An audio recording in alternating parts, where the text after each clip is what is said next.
Chapter 4 Turkish Delight. "But what are you?" said the queen again. "Are you a great overgrown dwarf that has cut off its beard?" "No, your majesty," said Edmund. "I never had a beard. I'm a boy." "A boy," said she. "Do you mean you are a son of Adam?" Edmund stood still, saying nothing. He was too confused by this time to understand what the question meant. "I see you are an idiot, whatever else you may be," said the queen. "Answer me once and for all, or I shall lose my patience. Are you human?" "Yes, your majesty," said Edmund. "And how, pray, did you come to enter my dominions?" "Please, your majesty, I came in through a wardrobe." "A wardrobe? What do you mean?" I opened a door and just found myself here, your majesty," said Edmund. "Ha!" said the queen, speaking more to herself than to him. A door from the world of men. I have heard of such things. This may wreck all. But he is only one, and he is easily dealt with." As she spoke these words, she rose from her seat and looked Edmund full in the face, her eyes flaming. At the same moment, she raised her wand. Edmund felt sure that she was going to do something dreadful, but he seemed unable to move. Then, just as he gave himself up for lost, she appeared to change her mind. "My poor child," she said in quite a different voice, "how cold you look. Come and sit with me here on the sledge, and I will put my mantle around you and we will talk." Edmund did not like this arrangement at all, but he dared not disobey. He stepped on the sledge and sat at her feet, and she put a fold of her fur mantle around him and tucked it well in. "Perhaps something hot to drink," said the queen. "Should you like that?" "Yes, please, your majesty," said Edmund, whose teeth were chattering. The queen took from somewhere among her wrappings a very small bottle which looked as if it were made of copper. Then, holding out her arm, she let one drop fall from it on the snow beside the sledge. Edmund saw the drop for a second in midair, shining like a diamond. But the moment it touched the snow, there was a hissing sound, and there stood a jeweled cup full of something that steamed. The dwarf immediately took this and handed it to Edmund with a bow and a smile. Not a very nice smile. Edmund felt much better as he began to sip the hot drink. It was something he had never tasted before, very sweet and foamy and creamy, and it warmed him right down to his toes. "It is dull, son of Adam, to drink without eating," said the queen presently. "What would you like best to eat?" "Turkish Delight, please, your majesty," said Edmund. The queen let another drop fall from her bottle onto the snow, and instantly there appeared a round box tied with green silk ribbon, which, when opened, turned out to contain several pounds of the best Turkish Delight. Each piece was sweet and light to the very center, and Edmund had never tasted something more delicious. He was quite warm now and very comfortable. While he was eating, the queen kept asking him questions. At first, Edmund tried to remember that it is rude to speak with one's mouth full, but soon he forgot about this and thought only of trying to shovel down as much Turkish Delight as he could, and the more he ate, the more he wanted to eat, and he never asked himself why the queen should be so inquisitive. She got him to tell her that he had one brother and two sisters, and that one of his sisters had already been in Narnia and had met a faun there, and that no one except himself and his brother and his sisters knew anything about Narnia. She seemed especially interested in the fact that there were 4 of them, and kept on coming back to it. "You are sure there are just 4 of you?" she asked. "2 sons of Adam and 2 daughters of Eve, neither more nor less?" And Edmund, with his mouth full of Turkish Delight, kept on saying, "Yes, I told you that before," and forgetting to call her your majesty, but she didn't seem to mind now.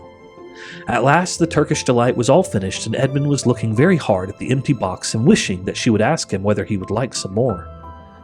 Probably the queen knew quite well what he was thinking, for she knew, though Edmund did not, that this was enchanted Turkish Delight, and that anyone who had once tasted it would want more and more of it, and would even, if they were allowed, go on eating it till they killed themselves.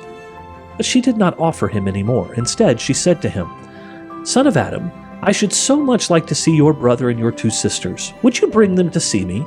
"I'll try," said Edmund, still looking at the empty box. "Because if you did come again, bringing them with you, of course, I'd be able to give you some more Turkish Delight.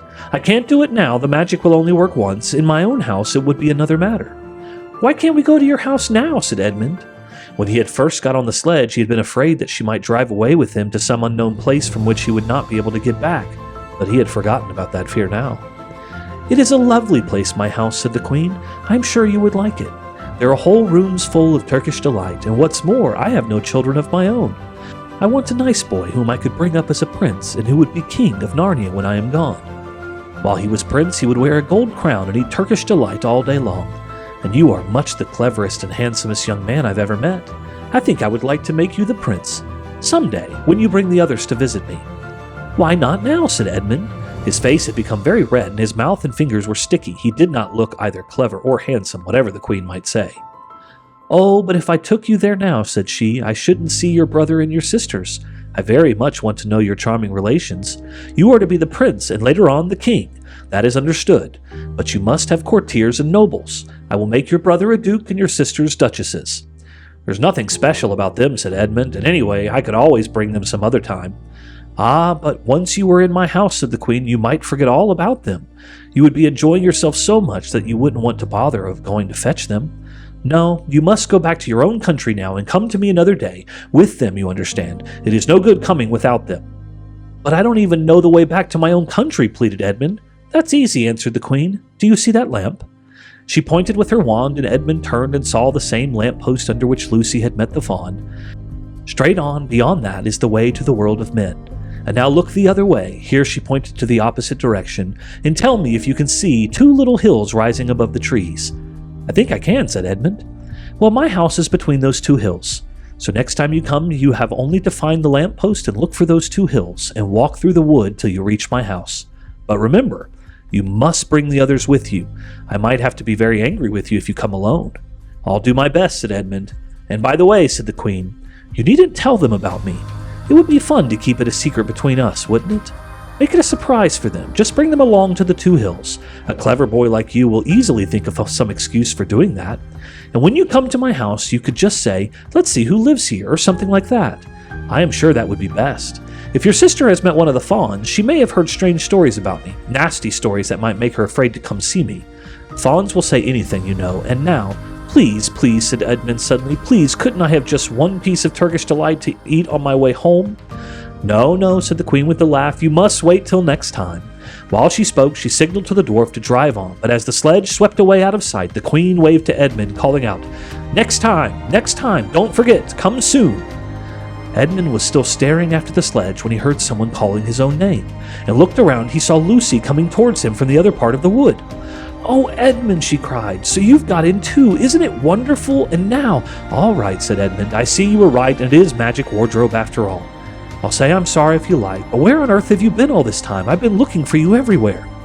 "If I'd known you have got in, I'd have waited for you," said Lucy, who was too happy and excited to notice how snappishly Edmund spoke or how flushed and strange his face was.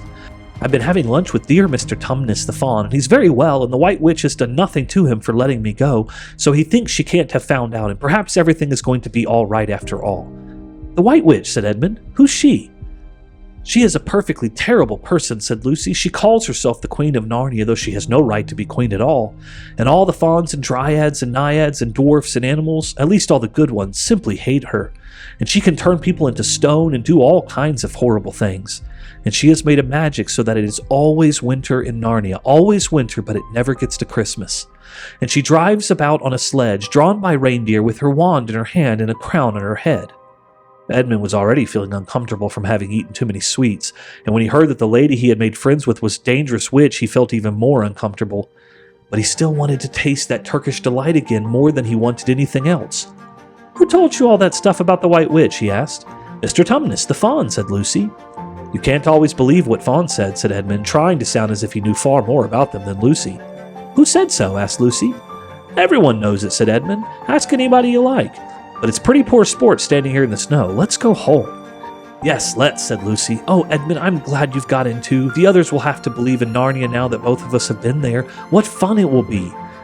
But Edmund secretly thought that it would not be as good fun for him as for her. He would have to admit that Lucy had been right before all the others, and he felt sure the others would all be on the side of the fawns and the animals. But he was already more than half on the side of the witch. He did not know what he would say or how he would keep his secret once they were all talking about Narnia. By this time they had walked a good way. Then suddenly they felt coats around them instead of branches, and next moment they were both standing outside the wardrobe in the empty room. "I say," said Lucy, "you do look awful, Edmund. Don't you feel well?"